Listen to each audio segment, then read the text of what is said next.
बहुत अच्छा लग रहा है मुझे। और यहाँ पे संगम में इस वक्त हम लोग मौजूद उनको एहसास कर सकते हैं कि यहाँ पे इस पुण्य नदियों में हम लोग बीच में हम यहाँ पे डुबकी लगाकर वो आस्था इतने सारे लोगों में हम देख रहे हैं, कैसे लाखों में लोग आ रहे हैं और यहाँ के संगम में उनका जो है पवित्र होकर यहाँ से जा रहे हैं। और ये भव्य और दिव्य महाकुंभ है। और मैं धन्यवाद कहना चाहती हूँ कि यशस्वी प्रधानमंत्री जी श्री नरेंद्र मोदी जी को और हमारे यशस्वी मुख्यमंत्री जी को भी मैं आदरणीय हमारे योगी जी को मैं धन्यवाद कहती हूँ। उन्होंने इतना अच्छा सा जो व्यवस्था करवा के यहाँ इस धरती महान है और यहाँ पे जो तपस्वी लोग आए हैं और यहाँ संत लोग हैं, यहाँ पे महामंडलेश्वर हैं, तो उन्होंने अपने जीवन भर की भगवान को अपने जीवन को समर्पित करते हुए यहाँ पे इस धरती को और महान कर दिया। तो ये पल मेरे को बहुत अच्छा लग रहा है। ये हमारे जीवन का एक भले ही मैं अमृत स्थान पे नहीं आ पाई, लेकिन आज मैं एहसास कर रही हूँ यही मेरे लिए अमृत स्थान है। मैम, यहाँ पर हर घाट पे अगर हम नजर डालें तो लोग ही लोग हैं, श्रद्धालु ही श्रद्धालु हैं।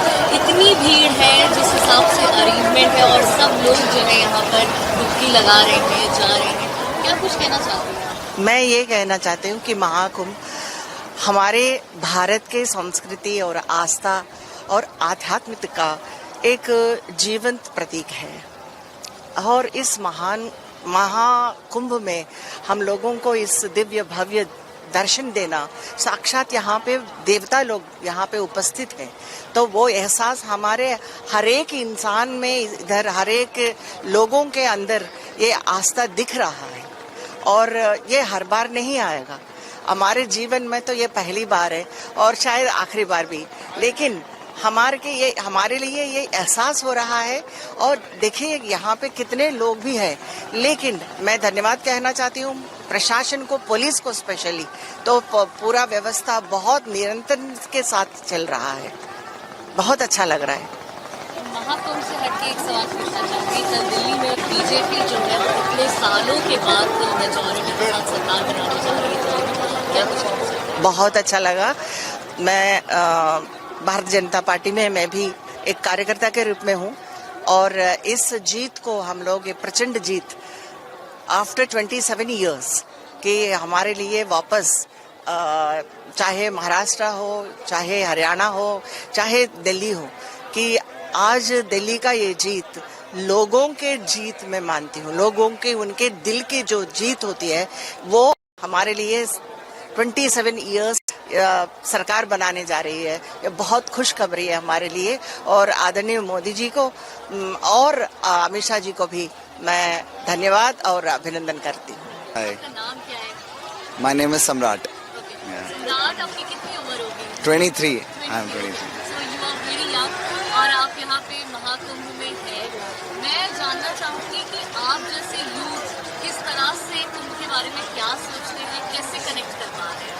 सबसे पहले तो ये हमारी खुशनसीबी है और ये जब तक बुलावा नहीं आता है तब तक कोई इंसान आ नहीं पाता यहाँ। हम बहुत खुशनसीब हैं और बहुत लकी हैं कि इस महाकुंभ में हमें एक आके दर्शन करने का हमें मौका मिला। और spirituality and being connected to God with the nature, ये सब बहुत ज़रूरी है। It's very important to be humble and grounded and know what your roots are, what your culture is.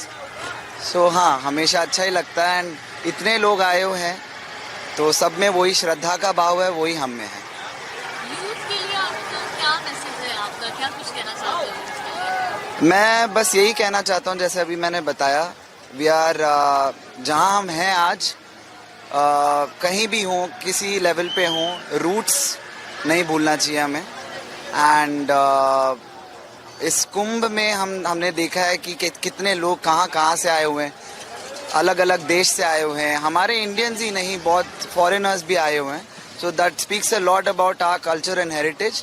And मैं यही कहूँगा कि हर हिंदुस्तानी को प्राउड होना चाहिए, गर्व होना चाहिए अपने कल्चर पे, अपने रूट्स पे, और हमेशा उसकी इज्जत करनी चाहिए। जैसे कि मैं सो रहा हूँ तो पिताजी को जगाना है मुझे, तो वो डायरेक्ट उठाने के बजाय, और हिंसा की परंपरा मेरे यहाँ नहीं थी सौभाग्य से, तो वो क्या करते थे कि उस कमरे में आ जाएंगे या बाहर से गुजरेंगे और चौपाई बोलेंगे, प्रात काल उठ के रघुनाथा